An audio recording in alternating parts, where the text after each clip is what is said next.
Today we're going to talk about the foot, the feet, the freeing of the foot, really. Grounding, it's really thrown around loose term, but there's definitely something to the soul, soleus, our foot, our feet here, and then being so bound so tightly. And I'm going to show at the end of this video a clip of some evidence of supporting the power or the usefulness, the gains that you can get from just going barefoot, even like 10 minutes. And it's so easy. If you could do it ideally first thing you do whenever you wake up, but really any time would be fine. I like to do it whenever I wake up and obviously throughout the day, but first thing I do whenever I wake up is go right outside. It's easy to do when you got a dog as well to walk, but the connection that you're making here to the ground, I mean, we're made of three things: water, salt, and a spirit, right? And there's always these reactions happening in our body, these electric reactions, our neurons firing, right?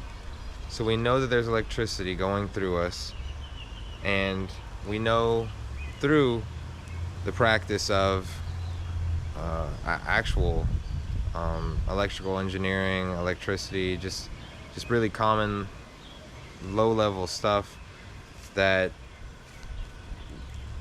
things must go to ground as well, right? And we know that. So we know that it has to get grounded whenever we're dealing with electrical appliances.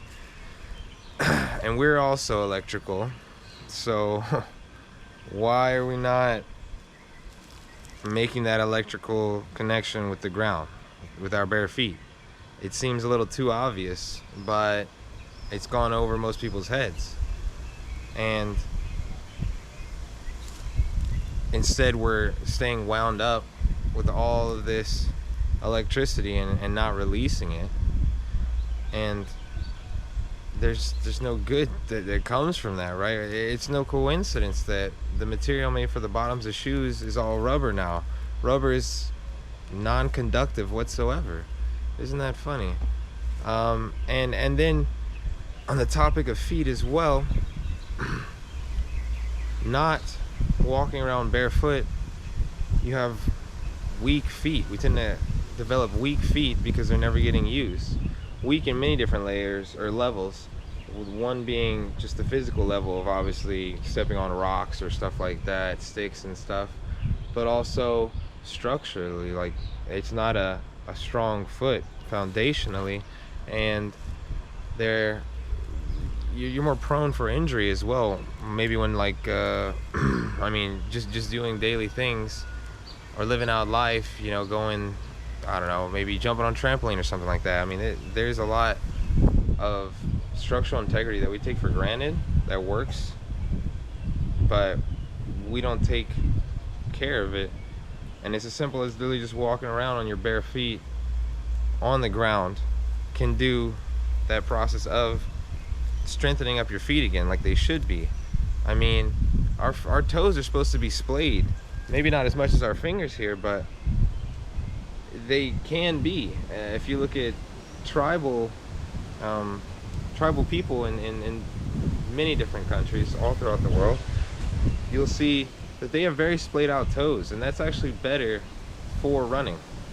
And no one has those anymore. I see people with problems where their toes are crossing over like this, and they just have to deal with it. They say they're gonna get a pin through it to separate their toes. That's brutal. That's extreme.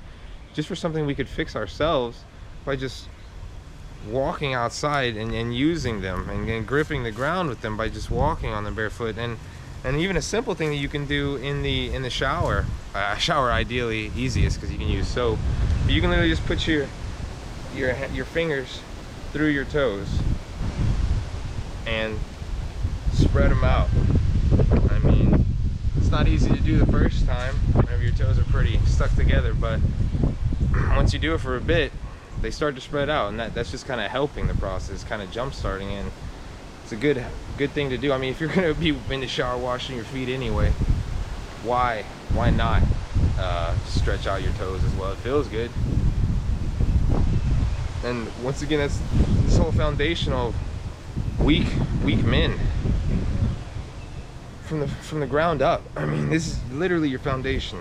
From the very bottom up, we're weak. We don't even take care of our feet. These are the things that support our entire body. It's embarrassing. It's pathetic. Breeding weak men. Something as simple as just taking care of our feet. And then on the topic of shower, you can extend that to in a slightly different area, but still in the area of health. Shampoo and conditioner. These are also things that you don't need. Like, your hair can clean itself. I wouldn't say and by itself, but with the aid of water, it can do the job of cleaning. All it takes is water, and you just push your hands through it, move it around, and it's incredible what our hair actually is. And they tell us that it's died as soon as it comes out. This is all dead. That's not true. This is connected to you. It's still connected to you. It would still be like a limb of a tree extending out. That's still connected to the tree. This is still connected to us. It's so silly to think that this is all dead. All of your hair is dead. No, it's completely connected to you, and it works as like even on bugs, like their antennae, like they use that and smaller hairs to pick up on vibrations around them. And as we know, as Nikola Tesla said, think of the world, think of the universe in terms of vibration and frequency, and it always boils down to that. So you don't need conditioner or shampoo. You don't need either of them. Literally both worthless, both there to harm your hair, create this balding problem that we have. I mean, I got a problem with it right now. I mean, it's getting better, but I mean, it's certainly nothing to brag about. It might even seem a little ironic for someone like me to talk about it, which is understandable. But it's something that needs to be considered. And at this point, I've always cut my hair, especially because of the military, really short, and I'm no longer going to do that. It seems counterintuitive. I just always liked short hair, but I mean, it's a small sacrifice to make. There's no reason to cut that off. And if you think about that, why does the military want you always to have a shaved head? Very, very little bit of hair. This is an organization, an entity that focuses on control and reshaping beings how they want them to be.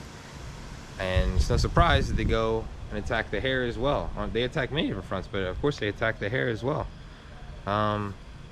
So that's something to be mindful of as well. So like the feet, taking care of your feet, taking care of your hair, it's two opposing ends. And then another one that I wanted to bring up as well would be body odor, I guess in the form of deodorant. Especially myself, for a long time, I'm just careless about deodorant. Obviously applying it, but like the type of kinds. And the more time goes on, we find out more and more that there's so many harsh metals in these deodorants that doesn't have to be there. And there are plenty of alternatives. So I'm not saying go without deodorant always, because I mean, I sweat profusely. I sweat a lot, very easily, especially in this hot climate. Super easy to sweat. So sometimes I will apply deodorant. A lot of the time I don't, but that's based on the situation. If I know I'm not going to be sweating that much, then I'm not going to put on deodorant.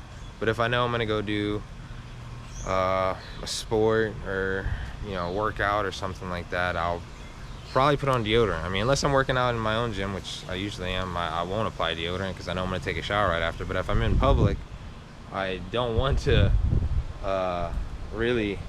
It's not that I'm afraid of offending other people, but it's a respect thing. I wouldn't want someone to do that to me as well. So in return, I'm not going to do that to them. And here's just a simple one. This brand right here, pretty simple. It is a little suspicious that they have a lot of ads recently, so I'll maybe looking towards another one in the future. But for now, at least, this gets the job done of taking aluminum out. This native one, aluminum free, paraben free, But there are loads of other ones out there, and I'd highly recommend looking into that to just start getting rid of some more metals from your body, because we take in so many metals through various sources, especially our drinking water. No reason to add on to that. So this whole video, I just really wanted to emphasize reclaiming the health of our feet and hair and these deodorants that we are so quick to apply on our body to suppress anything and everything. Oh yeah, and the video right here I'm going to show at the end here of just a little bit of representation of what just 10 minutes of walking on your bare feet can do, and help stimulate the blood flow, because obviously you're connecting with ground, so you're allowing these two electrical circuits to connect here, and that's increasing your blood flow. And just increasing your blood flow is what leads to so many other health benefits, and lowering of inflammation.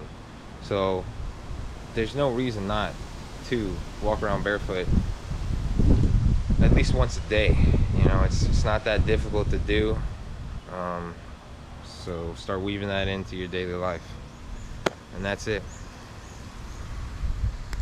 Today we're gonna see how the earthing or the grounding affects your blood. We're gonna take her blood, put it on the slide, microscopic slide, and take a look.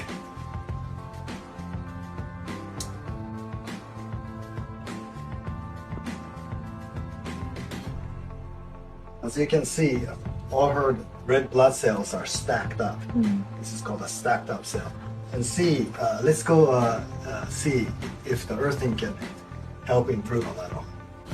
They're actually earthing right now, and they're just starting to ground. So we'll see them back in 10 minutes. Let's see how the earthing or the grounding has affected their blood.